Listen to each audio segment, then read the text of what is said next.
बेटा स्टार्ट करते हैं अपना first chapter partnership accounting introduction. ठीक है, पार्टनरशिप, इसका बेसिक मीनिंग तो बेटा आपको पता ही है, when two or more than two person come together to run the business, मतलब दो या दो से अधिक बंदे यहाँ पे आ जाए बिजनेस को करने के लिए तो उसको क्या बोलते हैं, पार्टनरशिप। सपोज करो A B C, 3 are partners, so A B और सी इंडिविजुअल, इनको तो क्या बोलते हैं बेटा, पार्टनर। अगर हम इसकी कलेक्टिवली बात करें तो इसको बोलते हैं बेटा फर्म।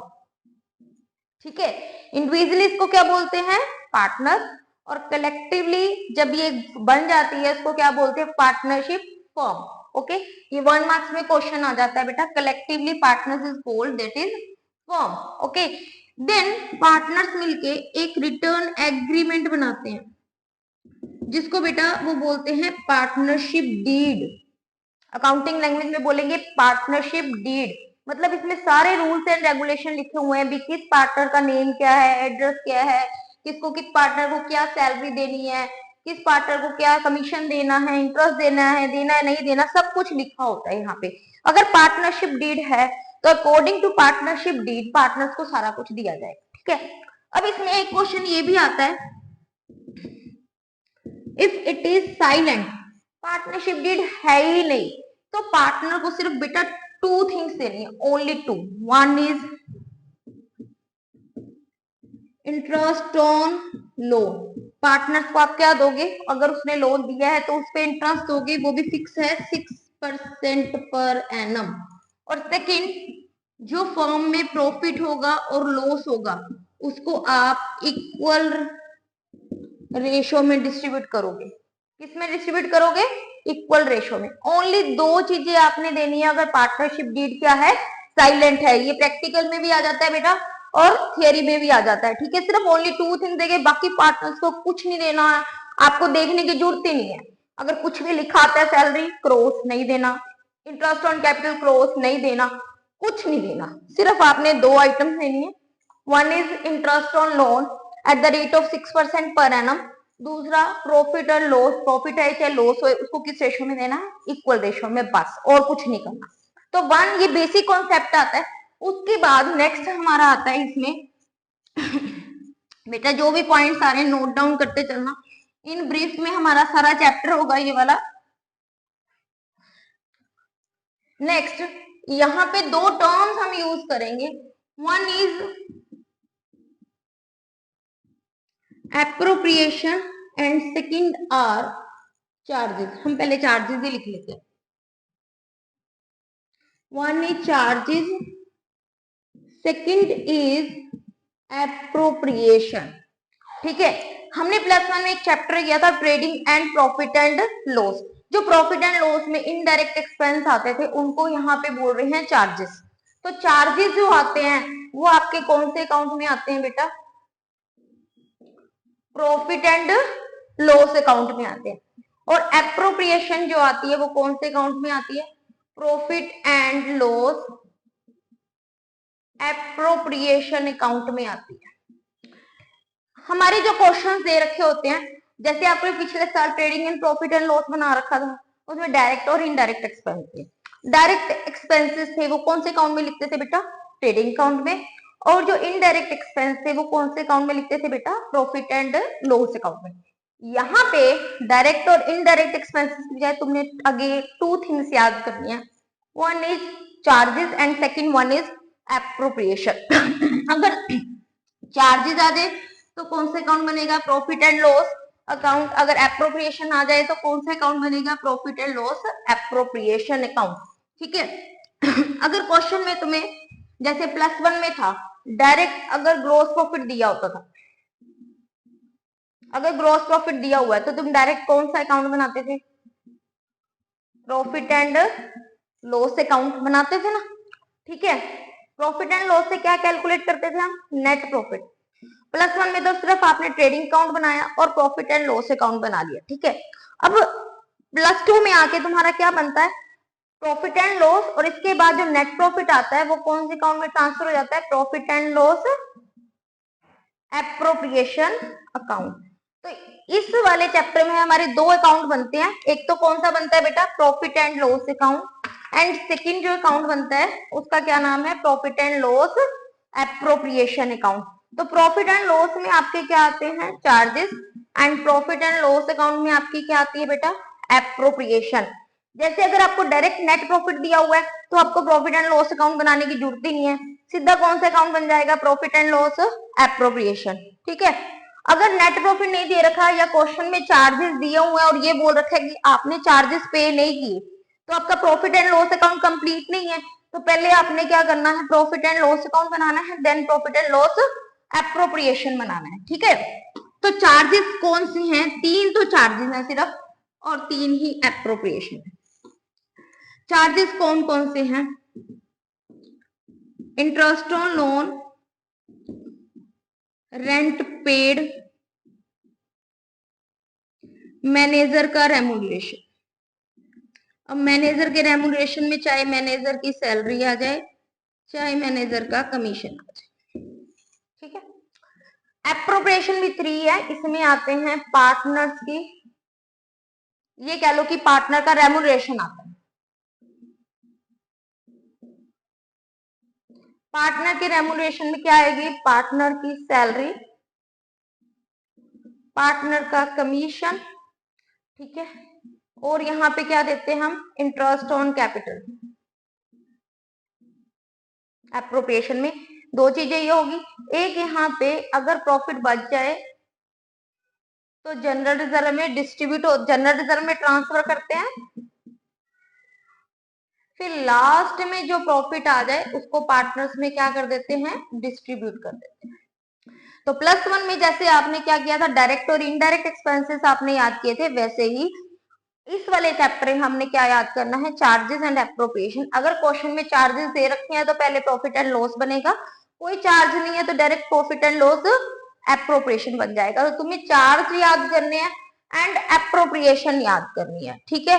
डायरेक्ट इनडायरेक्ट की कितनी लंबी लिस्ट थी, ये तो यहाँ पे थोड़ा सा ही है, बस इसको लर्न कर लो, हो जाएगा काम। क्योंकि अब हम ज्यादा डिटेल में जाएंगे नहीं, सिर्फ पॉइंट टू पॉइंट बात करेंगे।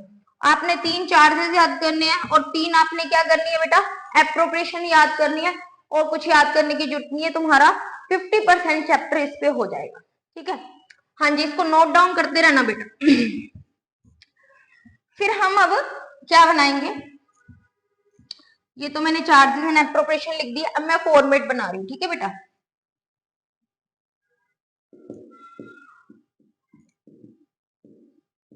प्रॉफिट एंड लॉस अकाउंट का फॉर्मेट सेम जो +1 में बना वही सेम बनाना है बेटा। मैं छोटे छोटे पॉइंट बोलूंगी बीच में, ध्यान से सुनते रहना। ठीक है ना।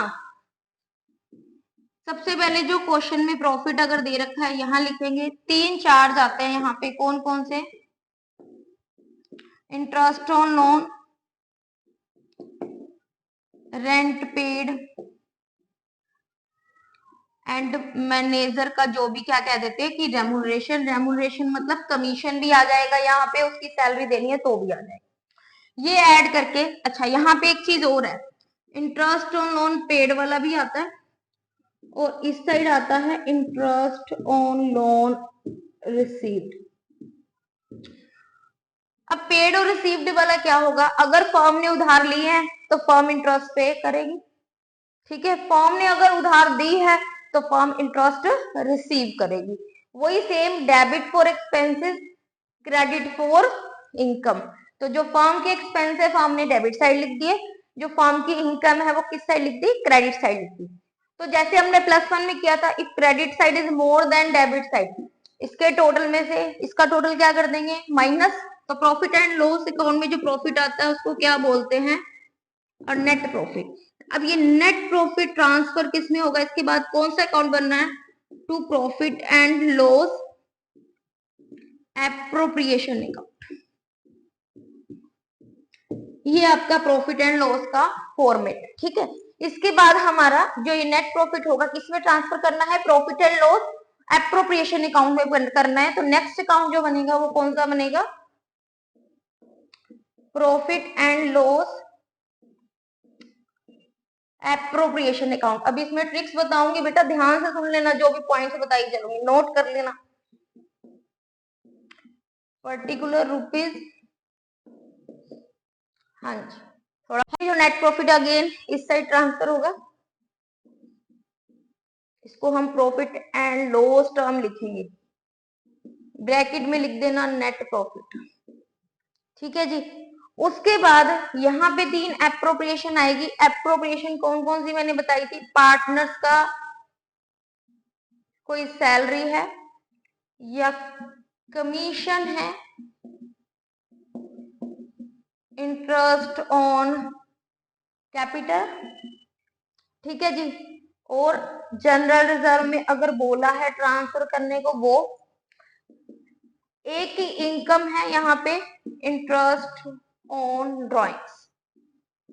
अब इनको ऐड करके इसमें से ये अगेन एक्सपेंसेस माइनस करके जो प्रॉफिट आएगा उसको बोलेंगे डिविजिबल प्रॉफिट, या इसको यहाँ पे भी लिख सकते हैं to profit transfer to partner capital account.